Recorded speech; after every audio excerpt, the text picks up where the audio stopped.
Good morning, Chris. How's it going? Man, you had me nervous there for a minute. I had a little mouse problem. Gotcha. A little mouse problem. Hopefully it wasn't chewing on your wires. No, my mouse went dead on my computer. So I was like, shoot. So just delayed me for a couple seconds. So, hey, happy after 4th of July. Yeah, you mean after what sounded like World War III?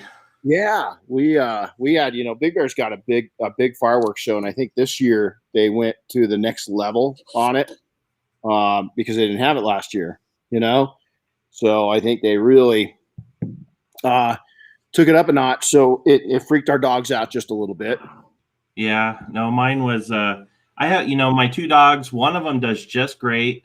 The other one is scared as hell of the fireworks, and she shakes and shivers the whole time. Yeah, well, it's funny because they did pretty well. Minion, of course, thinks he's going to go in attack mode, and World War III starting, and he's on the front lines, but he's this big, so he got a little tough. But hey, I'm really excited about this podcast, and here's why: it's called "When It Comes to Building a Lifestyle Business or an Entire Empire, Slow, Smooth, and Smooth is Fast." And I think this message needs to be heard by a lot of people. And it's just a reminder. And then, it's also, I had this chronic disease when I was younger. And even as I got older at different times in my careers, go hard, go big, go fast now. And I want to tell you, almost every time it bit me in the butt. It bit me in the butt when you get a little fast. So we went public yesterday. Hey, I'm sitting on the new bar, and my idea didn't work. So it didn't work. It didn't work. So we got those guys. We got a new podcast bar, but the problem is the stools came with it are about 4 inches too short, and so I figured out a way to measure it to get it up to the perfect height. But it was just my measuring. What my platform I built was a little unstable, and so I didn't want to be able to do the podcast and peel off onto the floor. And so is it the stools that are too short, or the guy sitting on them? Yeah. You know what? It even come up to here on you. How tall are you? 5'10". You're full of shit. You're taller than that. No, I'm 5'10". You're full of crap. Full of crap. So hey, but it's cool, and I can't wait to start using it when people are actually here. But we'll get the stools figured out. So. But even somebody 6 foot tall, they're on the short side, Yeah. Schools are on the short side. So, we released that we're doing Air Force One. It was a real big challenge. We didn't do it last year just because everything was going down, and then this year we got real late funding, but it's got to be a small team, 20 people versus 60 to 70 people. Right. So, that was fun seeing the 20 go live go out and go active yesterday. Shane up in Oregon's already been on TV.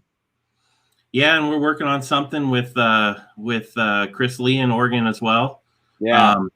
So he's getting some coverage, it looks like, but which is pretty awesome. But yeah, the guys got to go live with their announcements yesterday. Everything came together really last minute, so it's been a lot of work, but I think it's going to come together just great. Yeah, so we're set, and we're going to be fun. So watch that, guys, because anybody that's in the industry, just support the efforts. A lot of things go into this, and it's really, I think it's made an impact on the industry wide over the years, just to legitimize some of it. I've heard from people all over the world, that recognize this back when we first started doing it. The internet was around, but there was no there's a couple boards. Remember when online boards, where you put a tag and then it kept coming down. It kept coming down. It kept coming down. There's some boards, and then as we got into by 03, 04, we were starting to get some forums, but it was pretty late. So okay, so I know what's on this shirt. What do you got on your shirt this time? Well, that's funny because Sarah just asked where you get the PNS shirts, and so the one Renny's wearing, you can buy that actually directly from PNS. Yeah, I think it's right on their website. You see, I'll show you the back. Yep, kind of cool. So my shirt today, this one's cool. This is This is the 550 Spider, the Porsche 550 Spider, owned by James Dean. So this is number 130 on the side. It's known as Little Bastard, and it's the one that he crashed in and died in up in Northern California. But it's an interesting story on that, because that car wasn't done when James Dean got killed. Have you heard the story behind all the parts that went out on it? Well, I haven't heard too much, but I do know that there was just like 2 weeks ago or 3 weeks ago, somebody claiming to have the original transaxle to it, which is just the transmission and the axles and the wheel hubs. He sold it on Bring a Trailer for over $300,000. Oh yeah. No. Well, here's the story. It's different parts. The engine went somewhere. People bought it, and basically immediately following, anybody that put that into a car basically got in a crash and died. It's haunted. Yeah. Seriously. I mean, you go back and Google it. It's pretty interesting. Even something instrumental, like, something that was left behind, is it was kind of jinxed. And so, go. I can't remember the exact story. It's been some time since I've researched it, but and then I'm gonna take and just give a little. You can see the swirl salt truck, our shop truck. We've had that. We built that 5 years ago, and I'm just gonna give a little teaser. I'm gonna see that right there. Should I go a little more? There's a little bit. There's the new. I was hiding back there pretty good. Yeah. There's the new shop truck. So we're going to announce that here shortly. We've got a lot of work to do, but we'll tell you what it is. So hey, let's real quick, while we're on the subject of shirts, I just want to give a little shout out to William Lara. He's doing a little promo with his business, Miami Lux Detailing. He's got some t-shirts he's producing, and he's offering them up to anybody in the industry who wants them. But the cool part is all the proceeds he gets from it, he's donating to a local cause. Can't remember if it's an animal shelter or what, but it's animal related. And so if you guys see that on social media and you want to support it, it'd be a good thing to do. Matter of fact, I shared it onto my Facebook.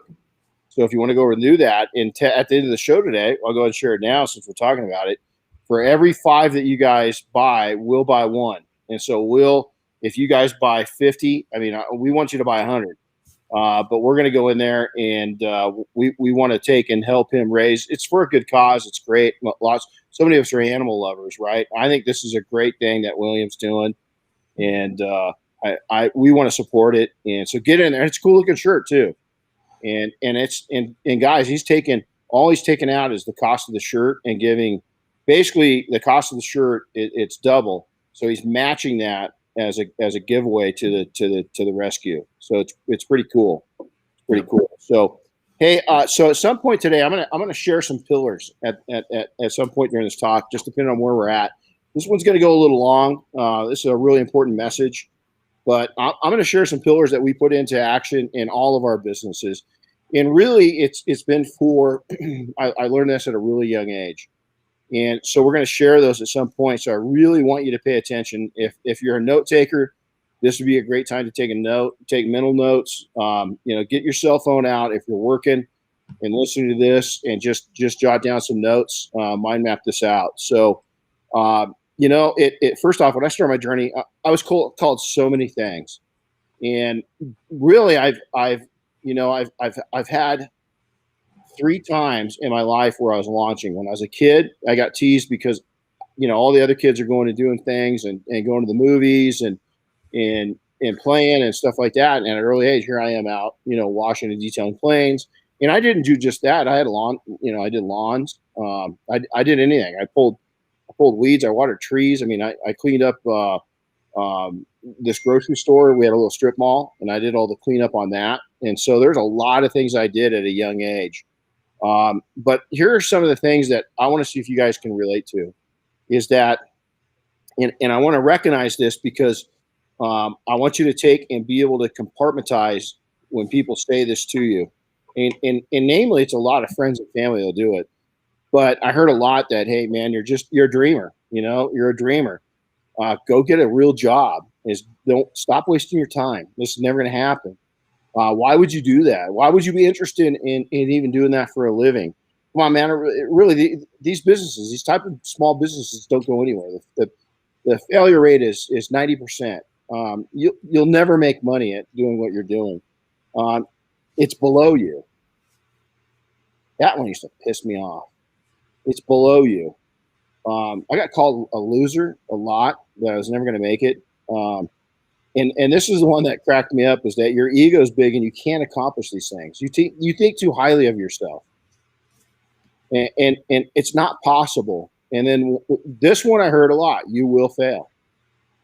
And I want to tell you right now is that use that as your fuel.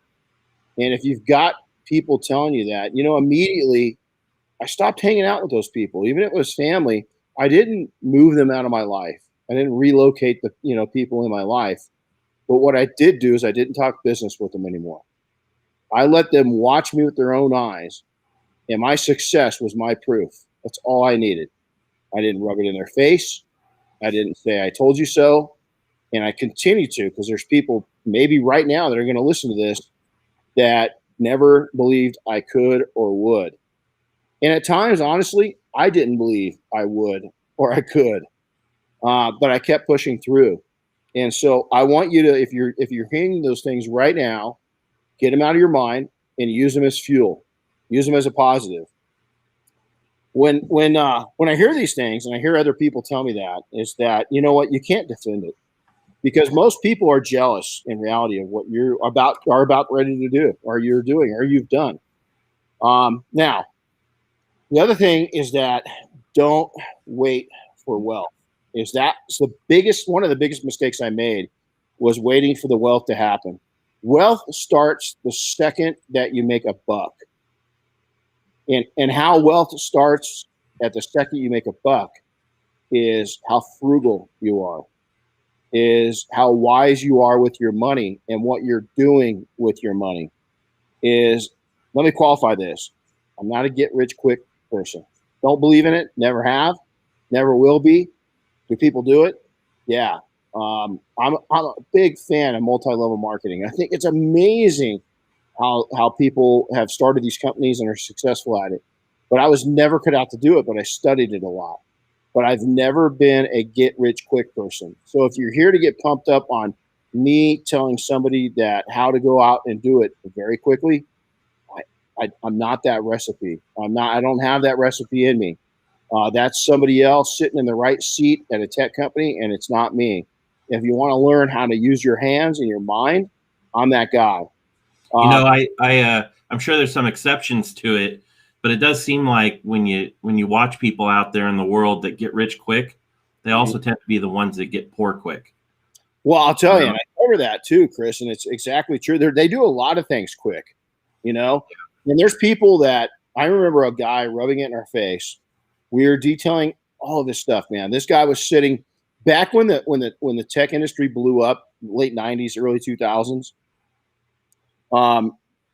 I remember this guy. He was about my age. He was, at that time I was in my 30s, and man, dude, he was rolling. He had a private jet, not a big one, but he had a private damn jet. He had nice cars. He had a nice house. He had nice girlfriends that his wife found out about. So he had a nice divorce. And the dude was not sincerely successful. He was sitting in a right seat at the right time and made a bunch of money and destroyed his life. And I'll never forget, he used to kind of rub our nose in the fact that we are his servants, and I'll never forget when the tech bubble burst and he owed me money. They came to repo his plane, and I ended up I saved them from repoing his plane for a little bit, but traded him because he owed me money, and I got his Harley Davidson motorcycle in trade. I didn't get the cash he owed me, but I got a bike, and I was able to sell it, and I made some money on it. But I just remember, that's a great point, is that guy was a high roller and hit it quick, and man, it was gone quick. He got in trouble really fast because the big money payouts stopped. When the tech industry, that company that owed him so much money for being in the right seat at the right time, went away. There was no payout anymore. He was broke. He was just a regular Joe. And, he I don't know where he went. I really don't care because he's mean. But he I'm guessing that he probably didn't come back from that, to your point. So how I came into money was a combo of old school hard work and some serious foundation building in my youth. Now, I'm going to tell you there's a lot easier way to do it than I did it. And there's a lot faster way to do it. But it's still not going to be overnight. There's a young man, and I've talked to him several times, and I use this example. And let me tell you, he's come up and owned it because he's heard me talk about it on the podcast and on different videos and stuff. This is a couple of years ago. He came up, he's very successful young guy, early 20s, and said, hey, I have to replace my income in 6 months. Can I do it? And I was like, well, what's your income? And he goes, I clear about $200,000 a year. And I was like, no, dude, 6 years, maybe. Yeah, even that's going to be pushing it. And so he explained to me that he was a pretty smart guy, and he was respectful, that he's a pretty smart guy and that he appreciated my input, but he's going to go try to make it happen. And I talked to him about a year and a half later, and he was still in the game. He was still in small business. He didn't achieve his goal, but I'll tell you what, he hit about halfway there. And it took him a little more than 6 months to hit $100,000 of income, but that was pretty impressive. So it can be done, but can you take and maintain that? And is it scalable? And can you continue to do it? And that's the question. I'm not kidding you. I've probably cost myself millions and millions of dollars by not being slicker, by not being more chasing the money, about not being more about the game. I could have gone into and been a stockbroker at a young age, and I just felt slimy. Not that there's anything wrong with that, but I couldn't do forceful sales. I couldn't do, if I didn't believe in it, I couldn't sell it. And I've probably cost myself millions because it could have done really well. You're going to see my dogs running around today too, because we talk about dogs with William. So I wanted to keep my dogs around. So they're so he's running around. Plus, this is really cool, Chris, because there's the big one too. Hey, boom. And so he's about ready to turn 13 here in a bit. I watched a lot of the Get Rich Quick gang. I witnessed divorces, suicide breakdowns, mental breakdowns, complete loss of everything that they called riches. And I'll tell you what, it really spooked me at a young age of going down that road. I did not want to do that. So decide now, early and young in your business, not young in age necessarily, but young in your business. And this might not be your first endeavor. Am I chasing the money? Am I chasing the fame? Am I chasing the fortune? Or am I wanting to build a lifestyle business with a legacy? Because I'll tell you what, my goal was to build something new and bigger in detailing when I started attention to details. My goal was never to have any amount of fame or to become mega wealthy off of detailing alone. I knew I could do it by having multiple streams of income, and that detailing was going to be one of them, which is exactly what I did. But the fame part and the name and lights was never a plan. It happened. And as it happened, I saw opportunity and I seized it. But don't confuse, here's the other thing, don't confuse wealth with riches. Chasing riches can be a soul sucker. I've had small little windows of going after that because there's opportunity. And I'm going to tell you what, man, is my eyes got dark, straight out. I'm not kidding you. Is that it just didn't go well for me. Those looking for shortcuts usually fail. Quick riches many times creates desperate moves. Desperate moves creates a culture that won't support your long-term endeavors. Let me tell you, I've been in desperate positions before throughout my career, in the early days, a little more often. I repeat, do not put yourself in desperate situations. Financial struggles is going to be one of the biggest things that you can do that will do that to you. So instead, take the time and build a solid foundation from day one of your business. If you're in business right now and you're already doing well, but you want to get to the next level, slow the roll down and do it right. Now, rapid growth and instant riches. It can happen, but I've invested in a lot of different industries, and I've seen 1/1000% actually do it. It's a very, very, very small number. I've seen thousands of wannabe millionaires come and go during my entire career. It doesn't matter what industry I was in. I've seen thousands that are going to take and go make their claim. It's almost like the gold rush of the 1800s. Everybody was going to go out and dig their mine, claim their mine, and go out and make millions. And they dug and they dug and they dug. And the only thing they had is a broken body, a broken soul, and no money in their pocket. And so what I'm telling you now is don't give up. And there's no fucking way in the world that I'm telling you to not slow down and not have a image. I'm just saying you better get your foundation right for that next level. Now, here's the other thing about foundations. It takes time to build a foundation. And at every level of success that you hit, guess what needs to be done? You've got to reinforce that foundation, especially if you're starting out very, very humbled and with not a lot of assets, is that as you start building to the next level, you might not be prepared for it mentally, physically, emotionally, or education-wise. You might not know how to manage that kind of money. You need to take and learn how to do that and build that foundation up so that you can handle that funds and you don't do something silly with it. Now, what I mean by silly is like paying too much taxes. Is that gets people into trouble if you don't have a good CPA and you don't know your shit. At every level of growth, people don't understand that when you start getting more successful, the tax bracket you go into changes. And so you've got to be prepared for that and have the right professionals around you to help you guide you through those times. Don't just think that every step you take that's on the ladder up, on the rung up, listen, the fall's greater the higher you get. But yet, if you've got that ladder on solid foundation and you keep reinforcing it and add concrete to it, making it a little bigger and making it a little deeper, bringing the right people on, guess what? You're not going to fail. You're not going to stress out. Because I came to Chris will verify this year. I came to him and Diane and said, listen, these are areas that I'm stinking. These are areas I need help in. And, Chris, part of it, Chris could help step in. Part of it, Diane could. But really what we needed was an in-depth financial team to help me. And we got that. And Chris, could you see an instant change in me when that was put into place? Oh, yeah, definitely. Definitely. It's part of that foundation I'm talking about.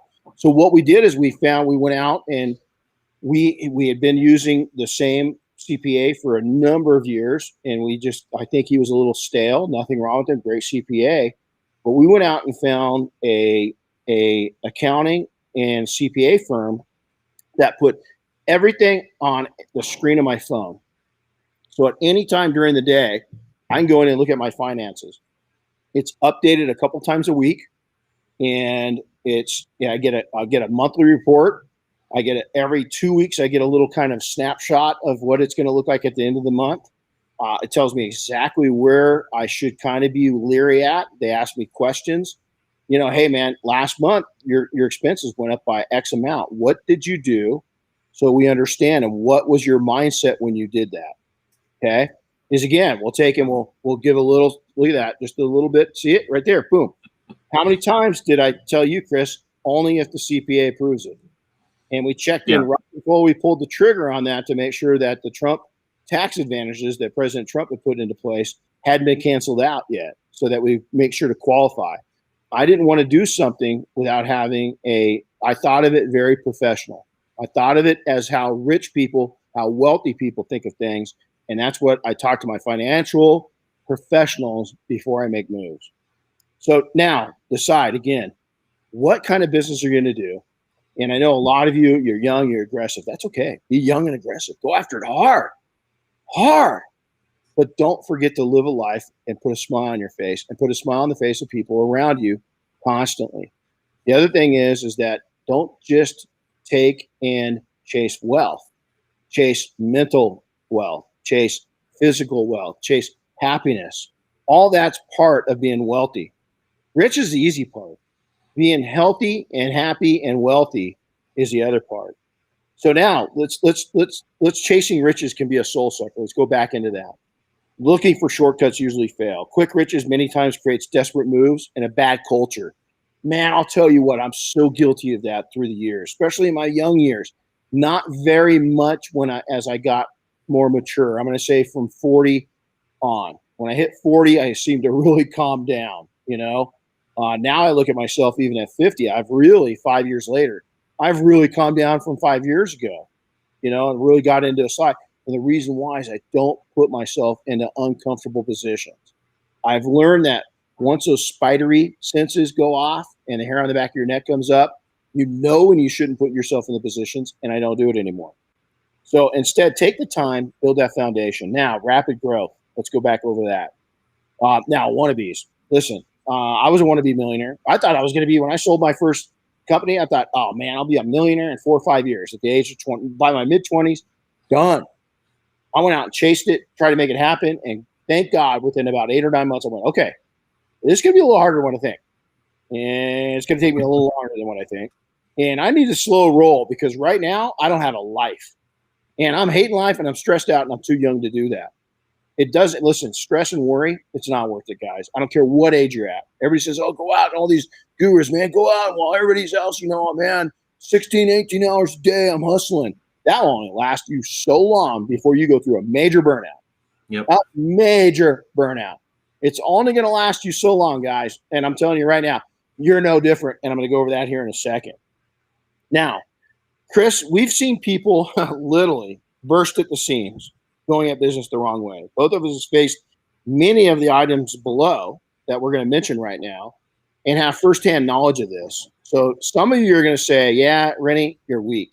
When you mention these things, you're weak. Let me just, you think I'm weak? That's fine, you can. But let's share with you my 30 years of seeing death really up close and personal of some people that got pretty hunked up. Okay, so I've had over 100 air insertions via helicopter into some pretty interesting situations.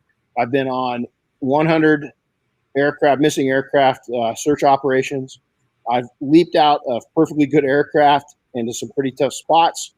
I think I'm pretty opposite of that. Shit gets to me. It really doesn't. What gets to me most is the things I'm going to talk about right now.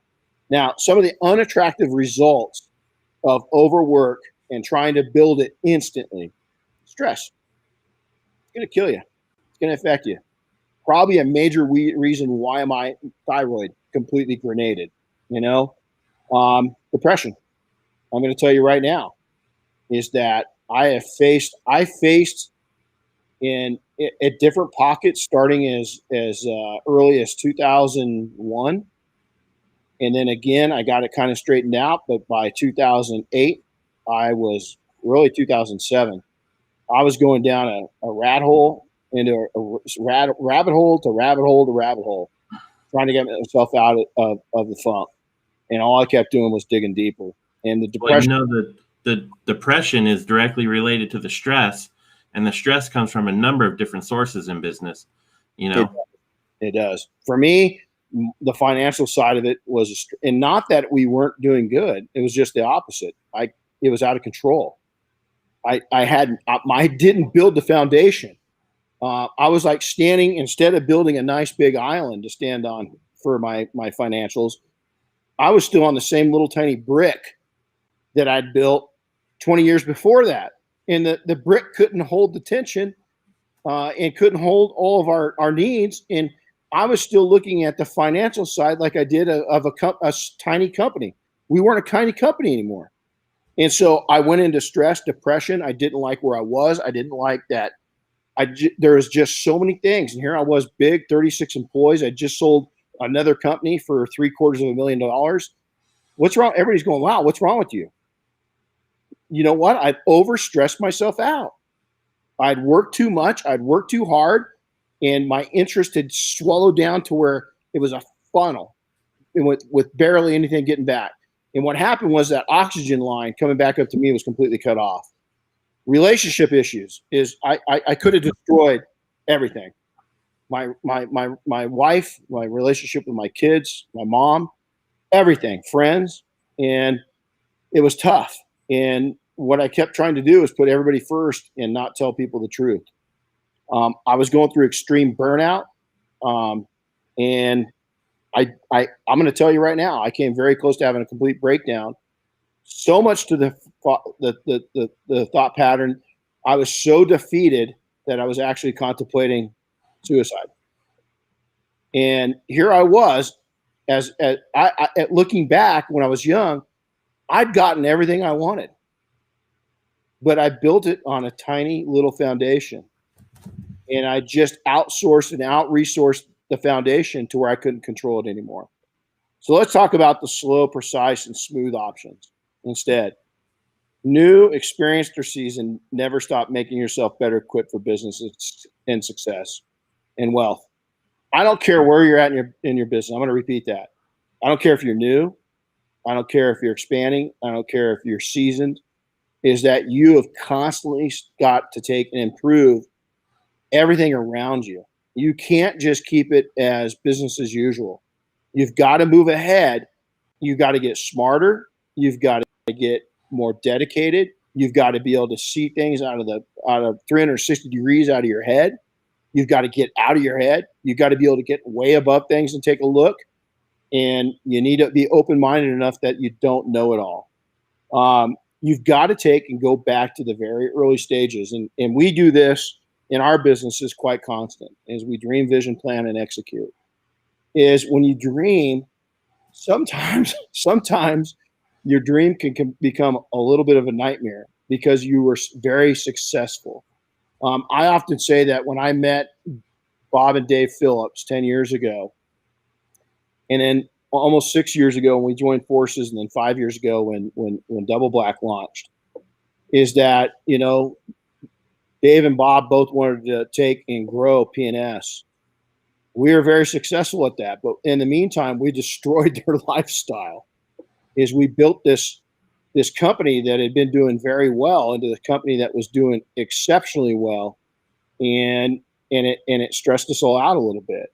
So what we've had to do is regather ourselves, not slow down. Matter of fact, increase the pace, bring the right team on, but we had to take and rebuild our foundation. And when you grow like that, is what happens is that you can't stop. You can't tear down your building to build the new foundation. You've got to be doing construction on your foundation while you're still conducting business.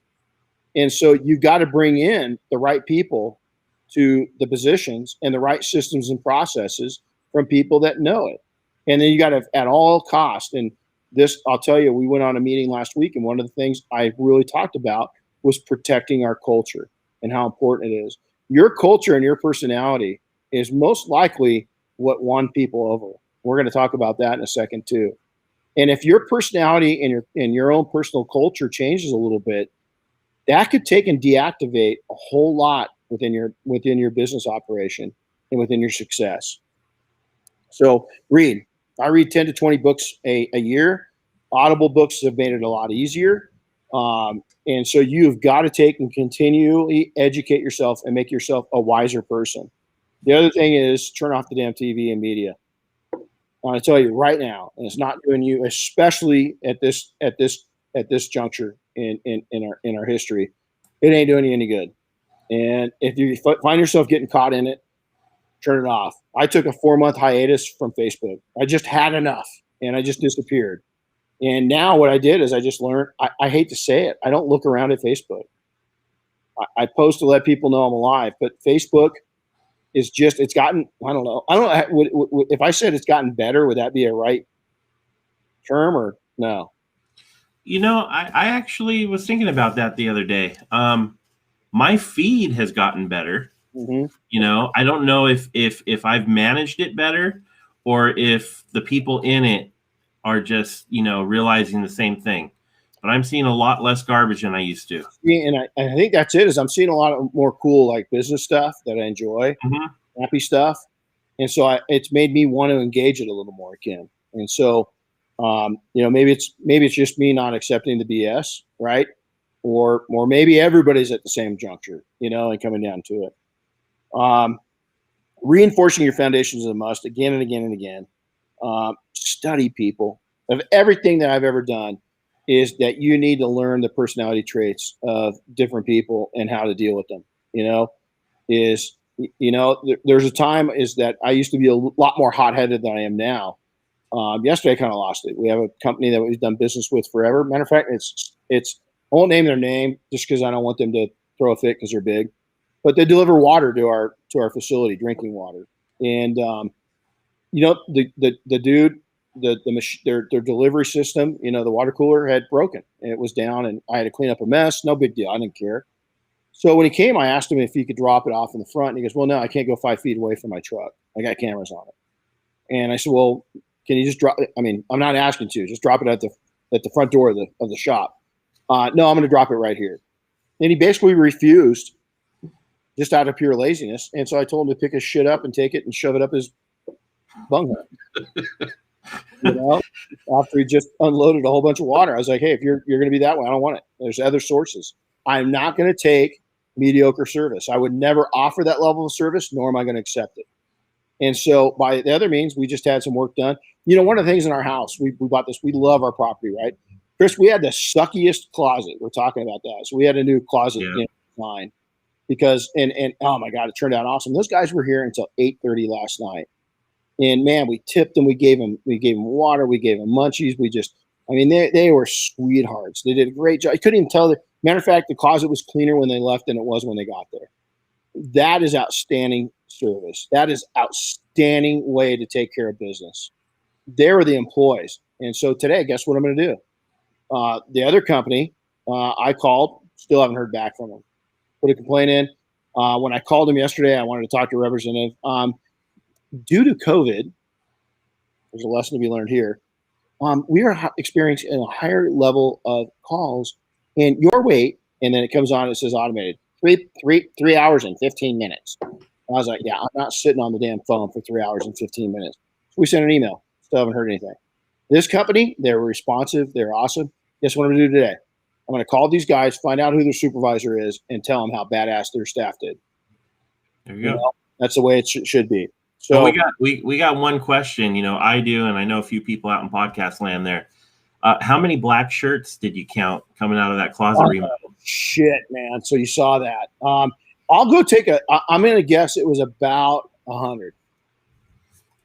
About 100 between the shirts, the hoodies, and some of them. It was really cool though, because I found some really cool shirts I hadn't seen in a couple years.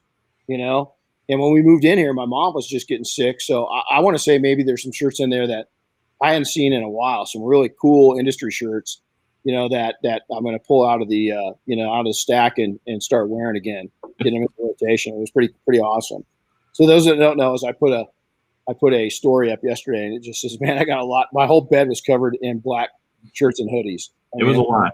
It was just covered. Become wise by hanging out with very wise people. This is one of the lessons I learned at a very young age. Again, I'm not a partier. I've never really been a drinker. I've never, it's funny, we got a bar in my shop, right? I have never gone to a bar. I doubt you have either, Chris. I've never gone to a bar, sat up there and ordered a drink from the bartender. Never, not once in my life, because, and I have nothing. Diane does. I mean, she's a little bit, when she wants to be, right? And I'm just kidding, Diane. But she likes to have a good time in moderation, and I love her too, because it relaxes me. I can be a little uptight, right? Because I don't do that. So when I get in those situations, I feel a little uncomfortable. I'm looking around like, damn, I don't belong here. And then my wife starts letting loose a little bit. I'm like, okay, I belong here. This is gonna be fun. It's okay. But while everybody else was at the bar partying, I was building my knowledge with wiser, older people. I was taking, believe it or not, I went to a lot of multi-level marketing meetings and studied. And if I was new in business today, there wouldn't be a night. 4 nights a week, I would be at a meeting of some sort, whether it be chamber, and I got a horrible chamber of commerce. Well, go make it great. They're waiting for you. You can do it. You can do it. I'd be at Rotary Club. I'd be at, Business Network, BNI, or the Tip. I would be at Toastmasters, and I'd be studying multi-level marketing companies. I'd go to meetings and watch them draw circles and lines and X's and O's and all the shit they do. I love the way that they represent people. And so that if you want success, go hang out with people that are as eager about success as you are. But more importantly, go hang out and find somebody that's been there, done that. And find somebody, if homeboy or homegirl is not willing to take and share with you right now some of my struggles and the things that they went through, if they're just giving you the good side, shit, walk away. That's not the mentor or coach you want. So it's funny. My dogs hear your dogs, and they're coming running over here looking at the computer like, Hey, what's up? Yeah, I might have barking at something. Mentors. I'll tell you what, to this day, matter of fact, I'm getting off of here. I woke up this morning and I was thinking of one of my mentors, one of my good friends. I haven't talked to him in a few weeks, and I'm going to call him. Since we're off here, I'm just going to call him and say hi. Mentors and people in your life, the importance of that, and I'm talking real, and you just can't use them for that, man. You got to, a good mentor, you won't look at him and say, wow, that'll be a good mentor. What you're going to do is you're going to take the time to build a relationship up with people. Then you're going to start seeing their value as a mentor. Because here's the deal. I don't want somebody that only gets 180 degrees, meaning just business. I want to have somebody that gets 360 degrees, meaning they know how to freaking enjoy life. Because let me tell you, man, I'll go back to the stress points. We got a couple things in common. You were born. Second thing's taxes. Third thing's death. Hey, Chris, are you locked up? I'm going to keep going because I think Chris just locked up. So now from there is have confidence in yourself. This is one of the things that I was really, really missing back in the early days, is that I just didn't have confidence in myself. And I think that really, again, if you want to talk in terms, I think it cost me hundreds of thousands of dollars of not understanding that I could go make it happen. So understand you can go make it happen. Be confident in yourself, not cocky in yourself, but confident in yourself. And then this is really important. I mention it all the time, is you've got to understand finances, and you've got to understand your profit and loss statements. You've got to take and understand business math, business numbers, and what it means to you. You've got to know what your costs are, what your expenses are, what you're making money at, and what you're not making money at. Confirmation of skills. This is huge, both in business and if you're in a labor-intense industry like detailing, is that, your customers, your mom's always going to tell you you're good. Your cousins are always going to tell you you're good. The customers that like you are always going to tell you you're good. But are you good and efficient? And so you need confirmation of that. Is go out and find confirmation. Am I good? Am I efficient? Am I proficient? And what am I doing right and wrong? Is that here all these years later into this is I'm still going after confirmation that I know what I'm doing. I'm still involved in mentoring groups, still going out, is that I allow other people in the industry. Jason Rose was just here. I was a student. I listened to him. I watched. I learned so much more. And days later, I put the things I learned from Jason Rose being here into action in our own training. Even Chris saw it. Is I took and things I'd learned 48 hours before that, I'd brought into the training that quickly. And so you never know it all. I'm a sponge. I want to know more, especially about business and people. I hate to say it, the technical hand side of it is the easy side. The people skills side of it, the marketing side of it, the business side of it, those are all the struggle sides of it. Do not value you. Do not take and value your value by looking at others. Let me tell you, most of the people they're full of shit. They're not making what they're making. They're not doing what they're doing. And if they've got that much time to be posting on social media all the time, I can tell you what, they've either made it in a big way or they're fibbing. Simple as that. I'm going to tell you straight out true. Is that the people that I really admire in business, most of them have a marketing team. A lot of what we put up on the internet, I have nothing to do with. It's just it's Chris sitting right here with me. Even on my personal stuff, I'm gonna own it. When Chris sees me go a little dormant for a little while, he jumps on it. And so if you've got somebody that's really that you admire and they're constantly online, I'm not saying that they're bullshitting, but something's not adding up unless they've got a marketing team behind them. Takeaways, okay? Oh, let's go back up to this one real quick. I got one more thing when I added this in. Is you got to know your market, the people in your market, what your market habits are, and you got to start influencing that market. You can actually change an entire market with your business. And a perfect example of this, and I tell it all the time, is you look at McDonald's. I guarantee you McDonald's. I'll give you another analogy after this. McDonald's look at his business usually. Were they always trying to improve? Yeah. They're adding things, constantly. And I'm not a big fan, first off. I love their business, how scalable it is. I love what they've done. But I think they look at them. Think they look at Chick-fil-A and go, shit, they're shrinking in certain markets while Chick-fil-A is blowing up in those same markets. So what's wrong with that?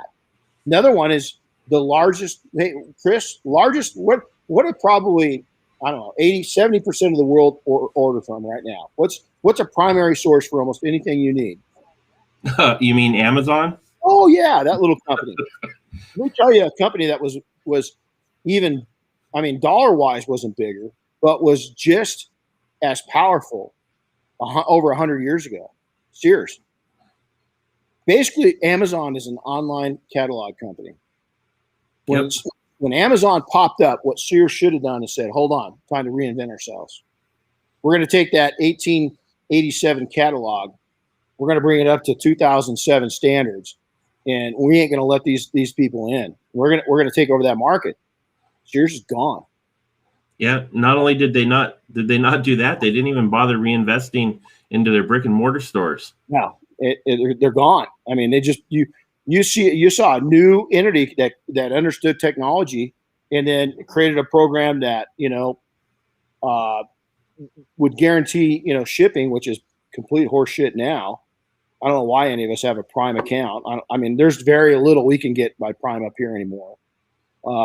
We still pay the damn fee, here later. And so check that out. So here's what I want to do is I want to thank P&S Double Black for their sponsorship. William, Laura, make sure to go over to my Facebook page.